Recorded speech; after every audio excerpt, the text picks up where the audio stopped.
Welcome to Dr. Boyce Daily, where I give you a brief update on what's happening in financial markets.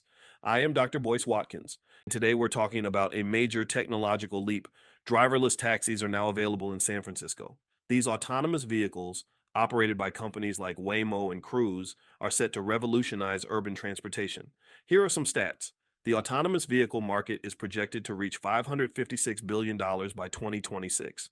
In San Francisco alone, driverless taxis are expected to reduce traffic accidents by up to 90%, thanks to advanced AI systems. For those looking to invest, consider Alphabet, the parent company of Waymo.